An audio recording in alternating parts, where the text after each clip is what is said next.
యేసుక్రీస్తు నామంలో మీ అందరికీ మరోసారి వందనాలు తెలియజేస్తున్నాను. ఎఫెసీ పత్రిక 1వ అధ్యాయము 20వ వచనం నుండి 23వ వచనం వరకు ఉన్న విషయాలను మనం ఇప్పుడు ఆలోచన చేయబోతున్నాం. మనం ఇప్పుడు నేర్చుకోబోయేటువంటి విషయం ఏంటంటే, సంఘము సమస్తము పూర్తిగా నింపుచున్నవాని సంపూర్ణత ఉన్నదనే విషయాన్ని మనము ఆలోచన చేయబోతున్నాం. దేవుడు సంఘాన్ని ఎలా ఏర్పాటు చేశాడు, సంఘం ఏర్పాటు చేయటంలో దేవుని యొక్క ఉద్దేశం ఏమిటి, సంఘంలో ఉన్నటువంటి వారందరూ కూడా దేన్ని గురిగా పెట్టుకొని జీవించవలసిన వారి ఉన్నారనే విషయాన్ని మనం ఈ సమయం ముందు మనము ఆలోచన చేయబోతున్నాం. ఈ వచనాలు మనం ఒకసారి పరిశీలన చేద్దాం. 1వ అధ్యాయము ఎఫెసీ పత్రిక 1వ అధ్యాయము 20వ వచనం నుండి మనం చదివినట్లయితే, ఆయన ఆ బలాత్సయము చేత క్రీస్తును మృతుల్లో నుండి లేపి, దేవుడు యేసు ప్రభు చనిపోయినటువంటి 3వ రోజున యేసు ప్రభుని మృతుల్లోంచి లేపేటువంటి విషయాన్ని గురించి పౌలు ఇక్కడ తెలియపరుస్తున్నాడు. అంటే ఇక్కడ ఏం తెలియపరుస్తున్నాడు పౌలు అంటే, యేసు ప్రభు రాజుగా పట్టాభిషేకము ఎలా జరిగింది, ఆయన పట్టాభిషేకము జరిగినప్పుడు దేవుడు ఎంత ఉన్నతంగా ఆయన హెచ్చించాడు, ఎంత ఉన్నతంగా ఆయన్ని తన మహిమలో తన కుడిపాసన ఆసీనుడిగా కూర్చోబెట్టాడు అనే విషయాన్ని ఇక్కడ మనకి పౌలు తెలియజేస్తున్నాడు. అంటే యేసు ప్రభు ఈ భూమి మీద శరీరధారికి వచ్చి దేవుడు జగత్పునాది వేయబడక మునిపే నియమించేటువంటి సంకల్పాన్ని అనుసరించి, దేవుని యొక్క భవిష్యత్ జ్ఞానము అనుసరించి, యేసు ప్రభు జరిగించేటువంటి తండ్రి యొక్క చిత్తాన్ని బట్టి, తండ్రి ఉద్దేశాన్ని నెరవేర్చట్లో ఆయన పాత్రను బట్టి దేవుడు ఆయన్ని ఎంతగా హెచ్చించి తన మహిమలో ఉన్నతమైనటువంటి స్థానం ఇచ్చాడో మనము ఈ లేఖనాల ద్వారా ఆలోచించవచ్చు. ఒకసారి చూడండి, యేసు ప్రభు యొక్క పట్టాభిషేకము జరిగించే సమయంలో దేవుడు ఎంత ఉన్నతంగా యేసు ప్రభుని హెచ్చించాడో మనం పరిశీలిస్తే, దేవుడు ఆ బలాత్స్యం చేత క్రీస్తును మృతుల్లో నుండి లేపి, పైన మనకి తెలియజేసే సమాచారం బట్టి దేవుడు క్రీస్తునందు వినియోగపరిచిన బలాత్స్యం బట్టి అనే మాట మనం చూడగలము. విశ్వసించి మన యందు తన శక్తి యొక్క అపరిమితమైన మహత్యమెట్టుతో మీరు తెలుసుకోవాలని అనేటువంటి విషయాన్ని పౌలు తెలియజేశాడు. ఆ విషయాన్ని మళ్ళీ ఇక్కడ జ్ఞాపం చేస్తూ, దేవుడు ఆ బలాత్స్యం చేత క్రీస్తును మృతుల్లోంచి లేపి, కాబట్టి యేసు ప్రభుని చనిపోయిన తర్వాత తిరిగి 3వ రోజున లేపేటువంటి విషయంలో దేవుడు శక్తిని ఉపయోగించాడు. దేవుడు శక్తి చేత యేసు ప్రభు మృతుల్లోంచి లేచాడు అనే విషయాన్ని మనం జ్ఞాపం చేసుకోవాలి. రెండోదిగా, ఆయన లేపినప్పుడు సమస్తమైన ఆధిపత్యం కంటే, 3 సమస్తమైన అధికారం కంటే, 4 శక్తి కంటే, 5 ప్రభుత్వం కంటే, ఈ యుగమును రాబోయే యుగమును పేరు పొందిన ప్రతి నామం కంటే ఎంతో హెచ్చుగా పరలోకమందు ఆయన తన కుడిపాసన కూర్చొని పెట్టుకున్నాడు. ఇప్పుడు దేవుడు యేసు ప్రభుని తన కుడిపాసమున కూర్చొని పెట్టుకున్నాడు అనే విషయాన్ని గ్రంథము స్పష్టంగా తెలియజేస్తుంది. అంటే ఇక్కడ దేవుడు ఉన్నాడు, భూమి మీద శరీరధారికి వచ్చి తన సంకల్పాన్ని, తన ఉద్దేశాన్ని, తన చిత్తాన్ని జరిగించినటువంటి యేసు ప్రభు పరలోకంలో తన కుడిపాసన కూర్చొని ఉన్నాడు. ఇక్కడ యేసు ప్రభుని అంత మహిమలోనికి, అంత ఉన్నతంగా హెచ్చించడానికి కారణం ఏంటి అంటే, యేసు ప్రభు ఈ భూమి మీద దేవుని యొక్క చిత్తాన్ని జరిగించటమే. ఆయన జగత్పునాది వేయబడమునపు దేవుడు యేసు ప్రభు పట్ల ఎలాంటి ఉద్దేశం కలిగి ఉన్నాడో ఆ ఉద్దేశాన్ని సంపూర్ణంగా ఎటువంటి కొదువ కానీ లేకపోతే బ్యాలెన్స్ కానీ లేకుండా సంపూర్ణంగా నెరవేర్చాడు యేసు ప్రభు వారు. అందుని బట్టి యేసు ప్రభుని అంతగా గౌరవించాడు దేవుడు, అంతగా హెచ్చించాడు దేవుడు. ఎంతగా హెచ్చించాడంటే ఆధిపత్యం కంటేను, అధికారం కంటేను, శక్తి కంటేను, ప్రభుత్వం కంటేను, ఈ యుగమన్ను రాబోయే యుగమన్ను పేరు పొందిన ప్రతి నామం కంటే ఎంతో హెచ్చుగా హెచ్చించి ఆయన్ని తన కుడిపాసన కూర్చొని పెట్టుకున్నాడు అని చెప్పి తెలియజేస్తున్నాడు.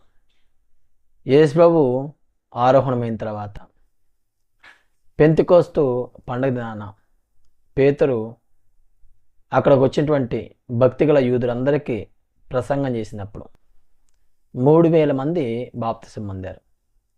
అప్పుడు పేతురు ఈ విషయాన్ని వారికి తెలియపరుస్తున్నాడు.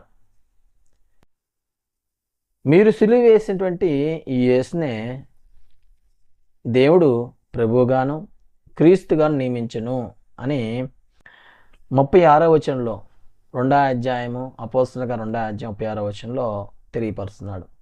మీరు సిలువ వేసిన ఈ యేసునే దేవుడు ప్రభువుగాను క్రీస్తుగాను నియమించును. ఇది ఇశ్రాయేలు వంశమంతయు రూఢిగా తెలుసుకోవాలి అని చెప్పాడన్నమాట. ఇక్కడ ఇశ్రాయేల్ వంశం అంతా కూడా తెలుసుకోవాల్సిన విషయం ఏంటి అంటే, దేవుడు యేసు ప్రభుని ప్రభువుగా హెచ్చించాడు, రాజుగా హెచ్చించాడు, ఆయన్ని అభిషేకించాడు క్రీస్తుగా అని చెప్పి తెలియజేస్తున్నాడు. అంటే క్రీస్తు అనే పదానికి అర్థం ఏంటంటే అభిషిక్తుడు అని అర్థం అన్నమాట. ఇక్కడ యేసు ప్రభుని రాజుగా అభిషేకించాడు, ఇక్కడ ప్రభువుగాను క్రీస్తుగాను అనేటువంటి మాటను అక్కడ స్పష్టంగా పేతురు తెలియజేస్తున్నాడు. యేసు ప్రభు రాజు అయ్యాడు. దేవుడు భూలోకం అంతటిని పరిపాలన చేస్తున్నాడు. సర్వలోకంలో దేవుడి పరిపాలనే జరిగిస్తున్నాడు. ఆయన చిత్తానికి లోబడిన ప్రజలని తన కుమారులుగా దేవుడు అంగీకరిస్తున్నాడు. ఎవరైతే దేవుని చిత్తాన్ని అంగీకరించకుండా జీవిస్తున్నారో వారందరినీ కూడా దేవుడే పరిపాలన చేస్తున్నాడు. అయితే శక్తితో పరిపాలన చేస్తున్నాడు. మానవులందరికీ ఆహారం ఇచ్చేది ఆయనే, వసతులు ఇచ్చేది ఆయనే, వారి యొక్క జీవితాల్లో వర్షాలు, వారికి అవసరతలను తీర్చుకునే విషయంలో భోజన పరిస్థితులు అన్నిటినీ కూడా దేవుడే మనుషులకి అనుగ్రహిస్తున్నాడు. మానవులందరినీ కూడా ఆయన పరిపాలన కిందే ఉన్నారనే విధి వాస్తవము. దేవుడే లేకపోతే మన బ్రతుకే లేదు, మన జీవితమే లేదు, మన మనుగడే లేదు. కాబట్టి దేవుడు లేడనేటువంటి వాదించేటువంటి వారందరూ కూడా ఈ విషయాన్ని అంగీకరించాల్సిందే. ఎందుకంటే మనం అనుభవిస్తున్న ప్రతిదీ కూడా దేవుడే చేతనే అనుగ్రహింపబడుతుంది. దేవుడు లేకుండా ఏది అనుగ్రహింపబడదు. మానవులందరినీ ఆయనే పరిపాలన చేస్తున్నాడు. ఎవరైతే తన చిత్తానికి లోబడి అంగీకరించి ఇష్టపడి ముందుకొస్తారో వారిని తన పరిపాలనలో తండ్రిగా పరిపాలన చేస్తున్నాడు. అంటే వారు కుమారులుగాను ఆయన తండ్రిగా ప్రేమతో పరిపాలన చేస్తున్నాడు. తండ్రి కుమారుల యొక్క సంబంధంతో ఇటు పరిపాలన విధానము కొనసాగుతుంది. కుమారులు దేవుని స్వభావాన్ని వాళ్ళ హృదయాల మీద, మనసుల మీద వ్రాసుకోవడం అనేది ఇక్కడ ఆ సంబంధంలో ఉన్నటువంటి నిబంధనలో భాగం అన్నమాట. అందువలన మనం అక్కడ ఆలోచన చేస్తే దేవుడు యేసు ప్రభుని రాజుగా అభిషేకించాడు. యేసు ప్రభు యొక్క పట్టాభిషేకం గురించి ఇక్కడ పౌలు తెలియజేస్తున్నాడు. అయితే ఇక్కడ మనం ఒక విషయాన్ని బాగా పరిశీలించాలి.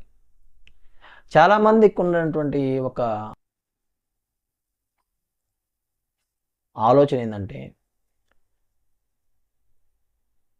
ఒక వ్యక్తి సంఘాన్ని ప్రారంభించాలి అనుకున్నప్పుడు వాళ్ళు ఏ విధంగా ఆలోచిస్తారంటే, ఈ సంఘానికి ఏం పేరు పెట్టాలి, దేవుడు నాకు దర్శనంలో ఏ పేరు చూపిస్తాడో ఆ పేరు నేను పెట్టాలి అనుకుంటారు.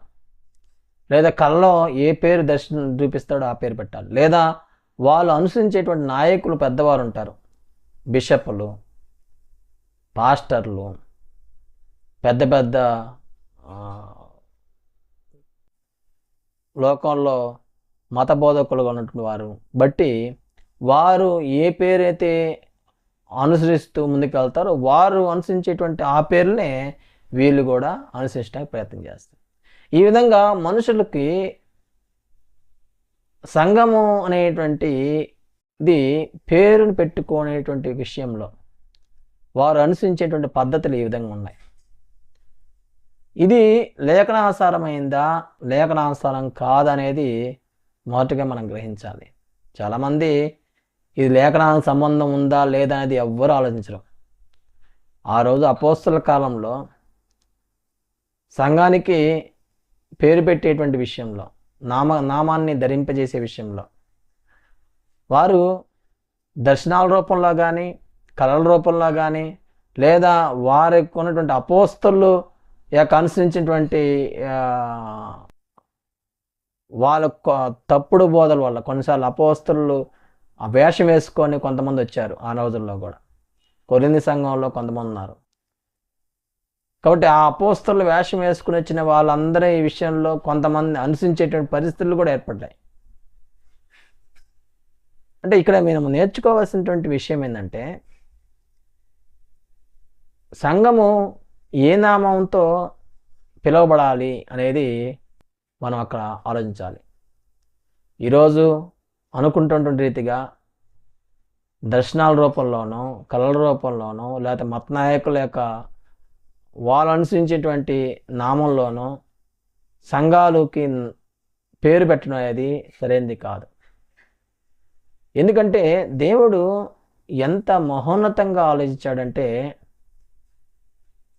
ఈరోజు మనం ఆలోచించగలగాలి.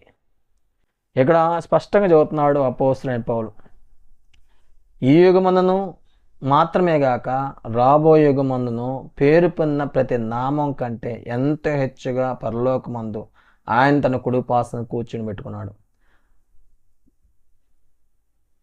అన్ని నామాల కంటే క్రీస్తు నామాన్ని దేవుడు హెచ్చించాడు. ఆయన్ని క్రీస్తుని అంతగా హెచ్చించాడు. కారణం ఏంటంటే ఆ నామానికి ఉన్నటువంటి శక్తి అలాంటిది. యేసు ప్రభు భూమి మీద సంఘాన్ని స్థాపించడానికి వచ్చాడు అనే విషయాన్ని మనందరికీ తెలుసు. మత్తయి సువార్త 16వ అధ్యాయము 18వ వచనంలో ఈ విధంగా రాయబడింది. ఇక్కడ మనకి ఈ విషయాన్ని మనం చదివినప్పుడు ఎంత స్పష్టంగా యేసు ప్రభు వారు ఈ విషయాన్ని నేర్పిస్తున్నాడో మనం పరిశీలించగలగాలి. అయితే దీన్ని అంగీకరించడానికి చాలామందికి మనసు ఉండదు. ఎందుకంటే లేఖనాలు అనేవి ఎంత స్పష్టంగా మనం నేర్చుకుంటున్నప్పటికీ దాన్ని అంగీకరించేటువంటి స్వభావము చాలా మందికి ఉండకపోవచ్చు. కానీ లేఖనం వాస్తవము, లేఖనము నిరర్ధకం కానేరదు. యేసు ప్రభు వారు భూమి ఉన్నప్పుడు అక్కడ ఉన్నటువంటి శిష్యులతో మాట్లాడుతున్న సందర్భంలో నా గురించి ప్రజలు ఏమనుకుంటున్నారని శిష్యుని అడిగినప్పుడు అక్కడ వారు చెప్పినటువంటి సమాధానం మనం పరిశీలిస్తే 16వ అధ్యాయము 13వ వచనం కాడ నుంచి మనం చదవగలిగితే, యేసు ఫిలిప్పుదైన కైసరియా ప్రాంతంలోకి వచ్చి మనుష్య కుమారుడు ఎవడని జనులు చెప్పుకుంటున్నారని తన శిష్యులను అడుగ్గా, వారు కొందరు బాప్తిస్మిచ్చి యోహాననియు, కొందరు ఏలియా అనియు, కొందరు యిర్మియా అనియు, లేక ప్రవక్తల్లో ఒకడనియు చెప్పుకొంచున్నారండ్రి. కాబట్టి యేసు ప్రభు తన గురించి మనుషులు ఏమనుకుంటున్నారు లేదా ప్రజలు ఏమనుకుంటున్నారని అనుకున్నప్పుడు ఈ విధంగా వాళ్ళ యొక్క సమాధానాలు చెప్పారు. కొందరు ఇలా అనుకుంటున్నారు, కొందరు ఇలా అనుకుంటున్నారు, కొందరు ఇలా అనుకుంటున్నారు. అయితే అప్పుడు యేసు ప్రభు వారిని ఒక ప్రశ్న వేసాడు అన్నమాట. అందుకు ఆయన 15వ వచనంలో, మీరైతే నేను ఎవడని చెప్పుకొంచున్నారని వారిని అడిగాను. అందుకు పేతురు, సీమోని పేతురు లేచి, నీవు సజీవుడగు దేవుని కుమారుడైన క్రీస్తు అని చెప్పాను. అక్కడ విషయం ఏంటంటే, ఆ కొందరు అనుకుంటున్నటువంటివన్నీ కూడా వాస్తవాలు కాదు. ఎవరైతే పేతురు చెప్పినటువంటి సమాధమే వాస్తవమైంది. సీమోను ఏమన్నా అంటే, నువ్వు దేవుడి కుమారుడైన క్రీస్తువి అని చెప్పాడనమాట. అప్పుడు యేసు ప్రభు అంత స్పష్టంగా పేతురు చెప్పిన సమాధానానికి చెప్పిన మాట ఏంటంటే, అందుకు సీమోను పేతురు, నీవు సజీవుడగు దేవుడి కుమారుడైన క్రీస్తు అని చెప్పినాం. అందుకు యేసు, సీమోను బర్యోనా, నీవు ధన్యుడువు, పరలోకమున్న నా తండ్రి ఈ సంగతి నీకు బయలుపరిస్తేనే కానీ నరులు నీకు బయలుపరచలేదు, దేవుడు బయలుపరిచింది ఈ విషయము, నరులు బయలుపరిచింది కాదు అని చెప్పాడు. మరియు నువ్వు పేతురువు, ఈ బండ మీద నా సంఘమును కట్టుదును, పాతాళలోక ద్వారములు దాని ఎదుట నిలవనేలవు అని చెప్పేసి చెప్పడం జరిగింది.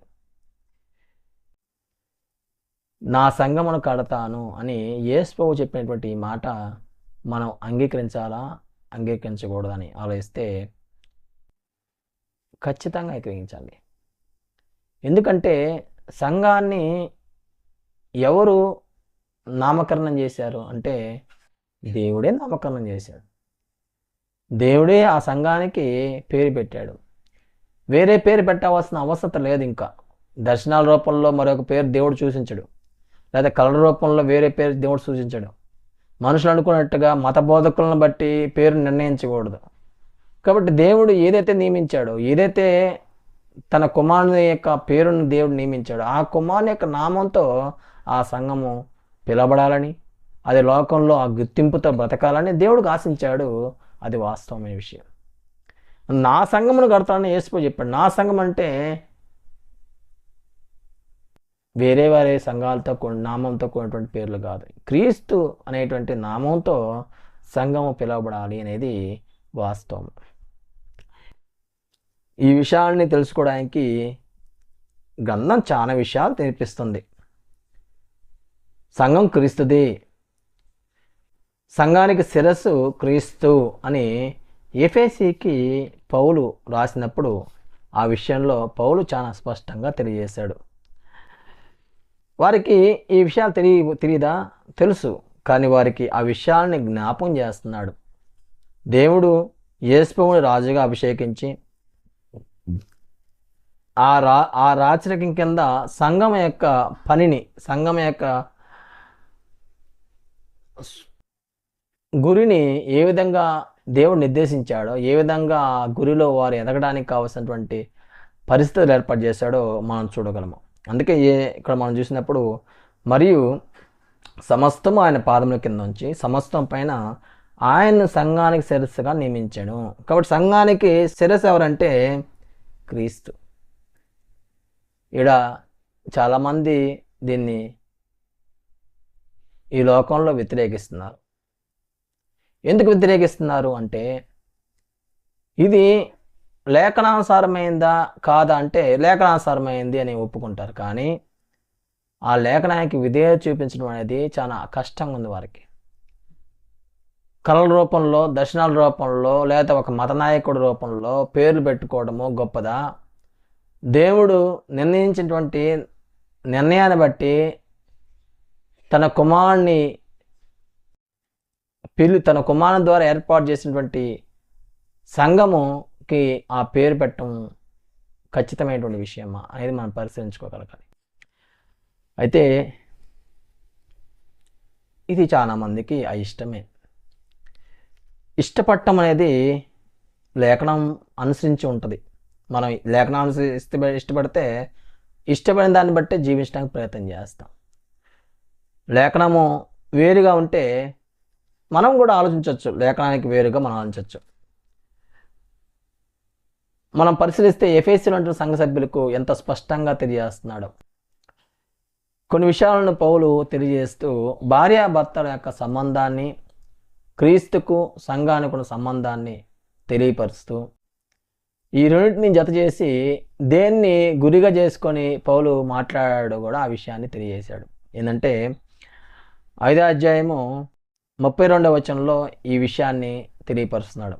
ఈ మర్మము గొప్పది. అయితే నేను క్రీస్తుని గూర్చి సంఘము గూర్చి చెప్తున్నాను. క్రీస్తుని గురించి, సంఘాన్ని గురించి ఏం చెప్పాలనుకున్నాడో ఆ విషయాలన్నీ కూడా ముందు మాట్లాడాడు. భార్యాభర్తల గురించి మాట్లాడలే ఇక్కడ. భార్యాభర్తలుగా ఉండేటువంటి వ్యక్తులు యొక్క సంబంధము ఏ విధంగా ఉంటుందో, సంఘానికి క్రీస్తుకున్న సంబంధం ఆ విధంగా ఉండడాన్ని పౌలు ఇక్కడ వివరించడం జరిగింది. అయితే ఈ విషయాలను మనం తెలుసుకోవడానికి చాలా ఎక్కువ సమయం పట్టచ్చు, కానీ అంత విపులంగా మనం పరిశీలించట్లేదు. మనం చదువుకొని ముందుకెళ్దాం. చూస్తాం. మనం 22వ వచనం కాడి నుంచి మనం చదివినట్లయితే, స్త్రీలారా ప్రభువుకు వలె మీ సొంత పురుషులకు లోబడి ఉండండి. క్రీస్తు సంఘమునకు శిరసై ఉన్నలాగన పురుషుడు భార్యకు శిరసై ఉన్నాడు. భార్య భర్తల సంబంధము మనం చూసినప్పుడు వివాహము జరిగేటప్పటి నుంచి వారు జీవితాంతము కలిసినంత కాలము కూడా భార్య భర్త పేర్లు మనం చూసినప్పుడు భర్త పేరు ముందు రాస్తారు, భార్య పేరు తర్వాత రాస్తారు. అయితే ఈ సంబంధంలో భర్త పేరు బదులు వేరే పేరు రాయడానికి అంగీకరిస్తారా అంటే ఎవరు అంగీకరించరు. ఎందుకు అంగీకరించరు అంటే అదేలాగా భార్య ఎవరి పేరైతే రాయబడిందో ఆ పేరు రాయబడిన వ్యక్తికే సంబంధించింది, వేరే వానికి సంబంధించింది కాదు. అలాంటప్పుడు సంఘము క్రీస్తుకు సంబంధించింది అయితే సంఘానికి క్రీస్తు పేరు కాకుండా వేరే వాని పేరు లేదా వేరే పేరుతో పిలువబడటానికి ఎలా దేవుడు అంగీకరిస్తాడు? ఇది చాలా సులువుగా అర్థం చేసుకునేటువంటి సందర్భం. ఎంతో లోతుగా ఆలోచించవలసిన విషయం కూడా కాదు. ఎంత గ్రంథకర్త ఎంత సున్నితంగా, ఎంత సులువుగా, ఎంత విశాలమైనటువంటి స్థితిలో రాస్తున్నాడో మనం పరిశీలించగలగాలి. క్రీస్తు సంఘానికి శిరస్సు ఇంత స్పష్టంగా రాశాడు. భార్యకు శిరస్సు పురుషుడు, భర్త.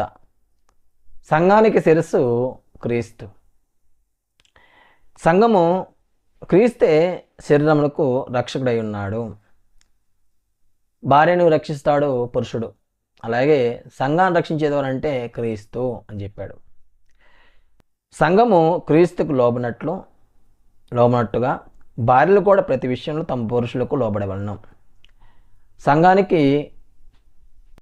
సంఘము క్రీస్తుకు లోబడాలి. క్రీస్తు చెప్పినటువంటి నియమాన్ని అనుసరించి బ్రతకగలగాలి. ఆయన అనుసరించే విషయంలో విధేయత కనపరచవలసిన వారై ఉన్నారు సంఘ సభ్యులంతా. అయితే భార్య కూడా భర్త మాట వినాలి అని చెప్పి రాబడింది. ఇక్కడ భార్యాభర్తల గురించి రాస్తున్నాడా, సంఘానికి క్రీస్తుని గురించి రాస్తున్నాడా అంటే అందుకే మనం ముందుగా నేర్చుకున్నాం. ఈ మర్మము గొప్పది. నేను క్రీస్తుని గురించి సంఘము గురించి చెప్పుచున్నానని పౌలు స్పష్టంగా చెప్పాడు. భార్యాభర్తల గురించి చెప్పట్లా. భార్యాభర్తల యొక్క సంబంధాన్ని సంఘము క్రీస్తుతో ఎలాగ పోల్చి అవుతున్నాడో మనం చూడగలగాలి. అంత ఉన్నతంగా సంఘానికి క్రీస్తుకు మధ్య సంబంధం ఉంది అనే విషయాన్ని పౌలు జ్ఞాపం చేస్తున్నాడు. పురుషులారా మీరు మీ భార్యను ప్రేమించండి, అటువలే క్రీస్తు కూడా సంఘమును ప్రేమించి అది కలంకమైనను ముడతయను అట్టిది మరి ఏదేనూ లేక పరిశుద్ధమైనది గాను నిర్దోషమైనది గాను మహిమగల సంఘముగాను ఆయన తన ఎదుట నిలబెట్టుకున్న వలనని వాక్యముతో ఉదక స్థానము చేత దాన్ని పవిత్రపరిచి పరిశుద్ధపరచకై దాని కొరకు తాను అర్పించుకున్నాను. యేసు ప్రభు చనిపోవడానికి కారణం ఏంటి? సంఘం కోసం చనిపోయాడు. తన భార్య కొరకు యేసు ప్రభు చనిపోయాడు. ఈరోజు ఈ విషయాన్ని ఎవరైనా అంగీకరిస్తారా? సంఘం కొరకు యేసు ప్రభు చనిపోయాడంటే ఎంత ఉన్నతమైనటువంటి ఉద్దేశంతో దేవుడు మాట్లాడుతున్నాడు. సంఘ సభ్యులు యేసు ప్రభువుని అంగీకరించాలి, వాళ్ళ హృదయంలో స్థానం ఇవ్వాలి, ఆయన నామాన్ని బట్టి వాళ్ళు జీవించగలగాలి అనేది ఇక్కడ కీలకమైనటువంటి ఆలోచన. అటువలే పురుషులు కూడా తన సొంత శరీరం వలె తమ భార్యలను ప్రేమబద్ధులై ఉన్నారు. తన భార్యను ప్రేమించేవాడు తనను ప్రేమించుకుంటున్నాడు. తన శరీరమును ద్వేషించేవాడు ఎవడు లేడు, కానీ ప్రతివాడు దాన్ని పోషించి సంరక్షించుకున్నాం. మనము క్రీస్తు శరీరమునకు అవయవమై ఉన్నాము కనుక అలాగే క్రీస్తు కూడా సంఘము పోషించి సంరక్షించున్నాడు.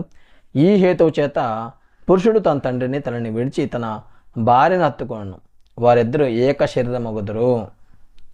భార్యాభర్తలు ఏక శరీరము, యేసుక్రీస్తు ఏక శరీరమై ఉన్నారు. ఎంత ఎంత చక్కగా పౌలు తెలియజేస్తున్నాడు. ఈ విషయాలను అంగీకరించేటువంటి మనస్సు మనకుందా అనేది మనం ప్రశ్నించుకోగలగాలి. భార్యాభర్తల గురించి చెప్పట్లేదు, క్రీస్తు గురించి సంఘం గురించి తెలియజేస్తున్నాడు. అంచేత సంఘము క్రీస్తుదై ఉంది. అనేక విషయాలు మనం నేర్చుకోవచ్చు ఈ విషయంలో, కానీ మన సమయం కొద్దిగా ఉంది కాబట్టి ఈ సమయంలో మనం ఈ విషయాలను ఆలోచిస్తున్నాం.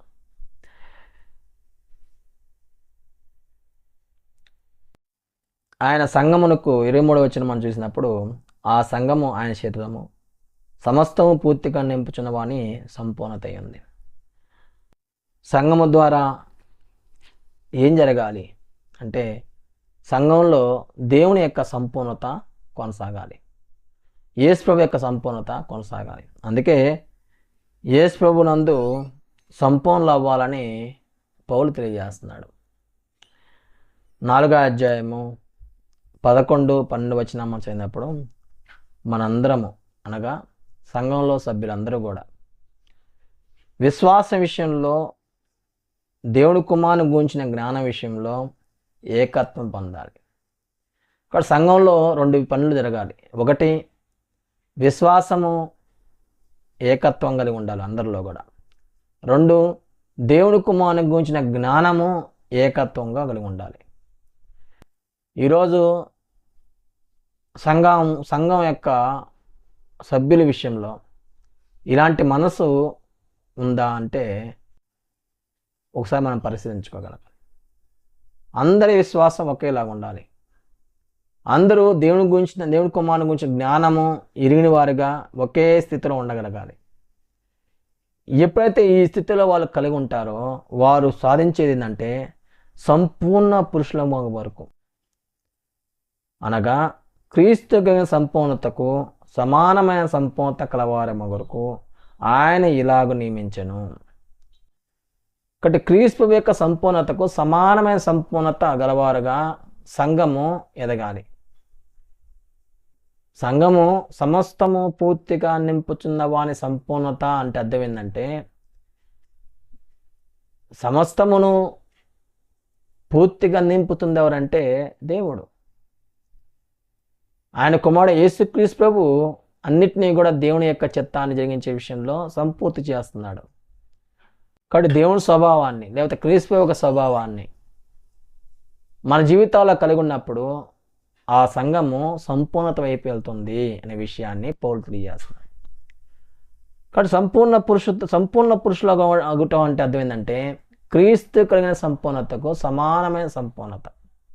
యేసు ప్రభు ఈ భూమి మీద శరీరధారిగా ఉన్నప్పుడు ఆయన ఎలాంటి స్వభావంతో ఎదుగుతూ వచ్చాడో, ఎలాంటి స్వభావంలో ఆయన జీవిస్తూ వచ్చాడో ఆ స్వభావాన్ని మనం సాధించాలి.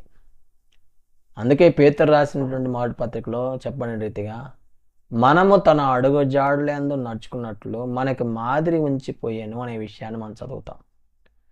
ఇక్కడ యేసు ప్రభు యొక్క మాదిరి ఎందుకంటే మన అందరం కూడా ఆయన అడుగు జాడల్లో నడుచుకోవాలి. సంఘ సభ్యులందరూ కూడా యేసు ప్రభు యొక్క స్వభావంలో ఎదగడానికి ఆయన అనుసరించినటువంటి విధానాన్ని మనం కూడా అనుసరించేట్లుగా మన హృదయమును మన మనసును సిద్ధం చేసుకోవటం. సంఘ సభ్యులకి ఇది గురి. సంపూర్ణ పురుషులు అవ్వటం అనేది ఒక గురి. సంఘంలో ఈ సంపూర్ణత అనేది ఎప్పుడు వస్తుంది అంటే యేసు ప్రభువుని గురించినటువంటి జ్ఞానం విషయంలో ఏకత్వం పొందాలి, విశ్వాసం విషయంలో ఏకత్వం పొందాలి. అప్పుడు వారు సంపూర్ణ పురుషులు అవ్వడానికి వారికి కావలసినటువంటి మార్గము విశాలంగా ఉంటుంది, లేకపోతే అది తెరవబడుతుంది. ఇక్కడ జీవాన్ని ప్రేమించేటువంటి వారు ఆ జీవంలో ఎదుగుతూ ఉండటానికి ఆ యొక్క వ్యక్తిలో ఉండవలసింది ఏంటంటే విశ్వాసము, దేవుని కుమారుని గురించిన జ్ఞానం. ఎప్పుడైతే ఈ రెండు అవి ఆ వ్యక్తిలో ఉంటాయో ఆ వ్యక్తి సంపూర్ణత సాధించడానికి ముందుకెళ్ళేటువంటి అవకాశం ఉంది. సంఘం ద్వారానే దేవునికి మహిమ కావాలి అనేది దేవుని యొక్క ఉద్దేశం. అందుకే పౌలు చెప్పినటువంటి రీతిగా 3వ అధ్యాయం 21వ వచనంలో అడుగు వాటికంటేను ఊహించి వాటన్నిటికంటేను అత్యధికంగా చేయ శక్తి గల దేవునికి క్రీస్తు యేసు మూలంగా సంఘంలో తరతరములు సదాకాలము మహిమ కలుగును గాక. కాబట్టి సంఘం ద్వారా దేవుడికి ఏం కలగాలని దేవుడు ఆశిస్తున్నాడంటే మహిమ కలగాలి. ఇంత ఉన్నతంగా దేవుడు సంఘాన్ని హెచ్చించాడు.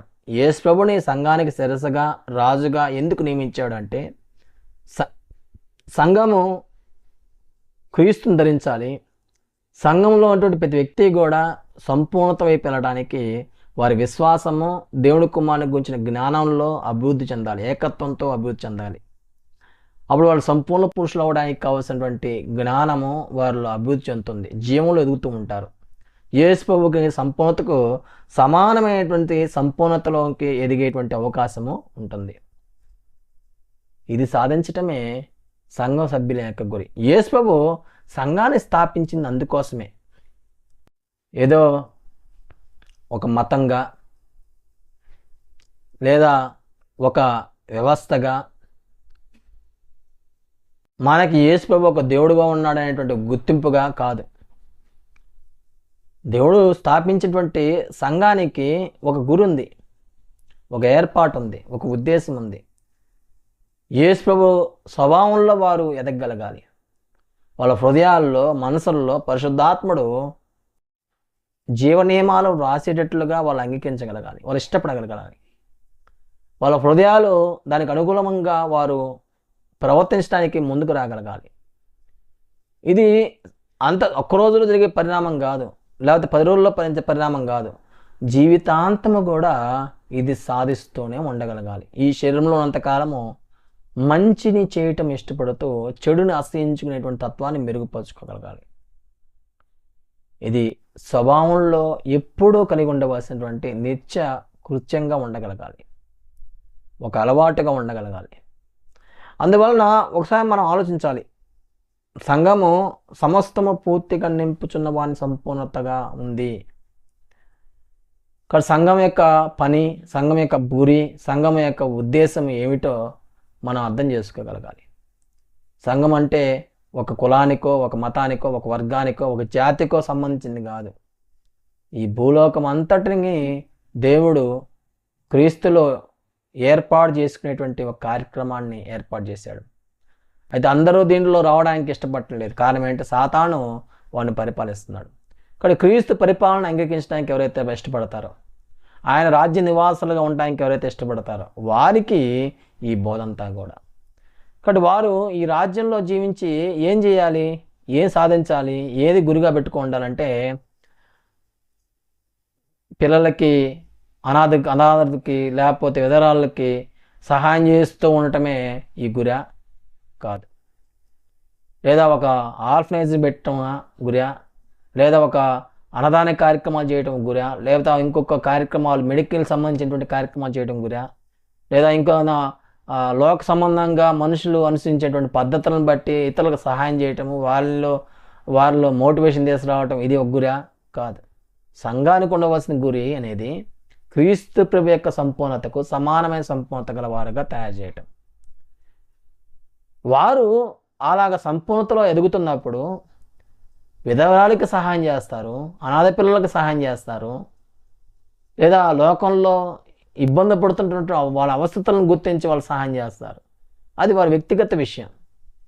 అది సంఘానికి ఆపాదించకూడదు, సంఘానికి అది పెట్టకూడదు. సంఘము అలాంటి కార్యక్రమాలు చేయడానికి దేవుడు అంగీకరించడు. సంఘానికి ఉన్న ఉద్దేశం వేరు. సంఘాన్ని ఒక ట్రస్ట్ లాగో ఒక మతపరమైనటువంటి విధానంగా గాను దేవుడు చూడటం లేదు. దానికి ఒక విధానం ఉంది, దానికి ఒక కార్యక్రమం ఉంది, దాన్ని దేవుడు ఆశించేటువంటి ఫలాలు వేరుగా ఉన్నాయి. అంచేత దేవుడు ఎందుకు సంఘాన్ని ఏర్పాటు చేశాడు అంటే ఒక ట్రస్ట్గా ఉండటానికో, లోకంలో చూస్తున్నట్టుగా ఒక ట్రెజరీ, ఒక ప్రెసిడెంట్, ఒక సభ్యులు ఇలాంటి పద్ధతులతో ఉండటానికో, ఇలాంటి విధానంతో కొనసాగటానికో సంఘం ఏర్పాటు చేయాలి దేవుడు. దేవుడు ఉద్దేశము చాలా ఉన్నతమైంది. సంఘము అంటే క్రీస్తు యేసునందు పరిశుద్ధపరచబడిన వారై పరిశుద్ధులుగా ఉంటకు పిలువబడిన వారు అని అర్థం. ఎందుకు పిలువబడ్డారు? పరిశుద్ధులుగా ఉండటానికి పిలువబడ్డారు. ఒక ట్రస్ట్గా ఉండటానికో, ఒక మతపరమైనటువంటి గుంపుగా ఉండటానికో, లేదా లోకంలో అనుసరించేటువంటి పద్ధతులను బట్టి సహాయ సహకారాలు అందించేటువంటి ఒక విధానంతో కూడినటువంటి ఒక మతపరమైనటువంటి స్థితిగా ఉండటానికో దేవుడు దీన్ని ఏర్పాటు చేయలే. చాలామంది దీన్ని ఒక ట్రస్ట్గా చేసేసారు సంఘాన్ని. సంఘం అంటే ఒక ట్రస్ట్. దీంట్లో ఒక ప్రెసిడెంట్ ఉంటాడు, ఒక ట్రెజరీ ఉంటారు, లేదా ఒక కార్యక్రమాలు జరిగించేటువంటి వ్యక్తులు ఉంటారు, సంఘ సభ్యులు ఉంటారు. ఇలాగా ఒక ట్రస్ట్ లాగా ఏర్పాటు చేసి వీళ్ళు ఏం చేయాలి, వచ్చేటువంటి కానుకలను ఇదిగో ఈ పనులకి ఈ అనాథ పిల్లలకని, ఈ విధవరాలకని, లేకపోతే ఇవన్నీ ఇది దీనికని, లేకపోతే ఇవన్నీ దీనికని అని దేవుడు సభ్యులు వేసేటువంటి కానుకలని వాళ్ళ అనుగుణంగా లోకాన్ని అనుసరించే విధంగా మతపరమైనటువంటి విధానాలని వాళ్ళు అనుసరిస్తున్నారు. వాస్తవానికి దేవుడు ఏర్పాటు చేసినటువంటి సంఘంలో దేవుడికి ఇచ్చేటువంటి కానుకలు సువార్త పని కొరకు వాడబడాలి. సువార్త బలపడటానికి, అనేక ఆత్మలు రక్షింపబడటానికి అవి వాడబడాలి. కానీ ఏం చేస్తున్నారు? ఏ పని కోసం వాళ్ళు వాడుతున్నారు ఆ కానుకల్ని? అనేకమైనటువంటి సాంఘిక కార్యక్రమాల కొరకు, సమాజ సేవ కొరకు, సమాజపరమైనటువంటి విషయాల కొరకు వాడుతున్నారు. దేవుడు అందుకోసం కాదు దేవుడు ఏర్పాటు చేసింది. ఒకవేళ పరిశుద్ధులు అవస్థలో ఉంటే, ఇబ్బందుల్లో ఉంటే సంఘము వారికి సహాయం చేయొచ్చు. సంఘము యొక్క కానుకల ద్వారా వారికి ఆ ఇబ్బందుల నుంచి అవస్థత తీర్చడానికి ఏర్పాటు చేయొచ్చు. అనారోగ్యంలో ఉన్నా కానీ, ఇబ్బందుల్లో ఉన్నా కానీ, సంఘ సభ్యుల యొక్క పరిస్థితులు బాగాలేకపోయినా కానీ సహాయం చేయొచ్చు ఆ విషయంలో. కానీ సాంఘిక కార్యక్రమాలు, లోకంలో సాంఘిక కార్యక్రమాలు చేయడానికి సంఘం ఏర్పాటు చేయబల్ల. సంఘం ఏర్పాటు చేసినటువంటి విధానం ఎంతో గొప్పది. దాని కొరకు మనం ఆలోచించగలగాలి. కాబట్టి ప్రియమైనటువంటి సహోదరి సహోదరులారా, ఇది ఒకసారి మీరు పరిశీలించాలి. సంఘం దేవుడు ఎందుకు ఏర్పాటు చేశాడు? సంఘానికి ఏ నామం ధరింపజేయాలి? సంఘం యొక్క గురి ఏమిటి? సంఘం స్థాపించడంలో దేవుని యొక్క ముఖ్య ఉద్దేశం ఏమిటి? ఈ పాఠం యొక్క ముఖ్య లక్ష్యమై ఉంది. కాబట్టి సంఘము సమస్తము పూర్తిగా నింపుచున్న వాని యొక్క సంపూర్ణత ఉంది.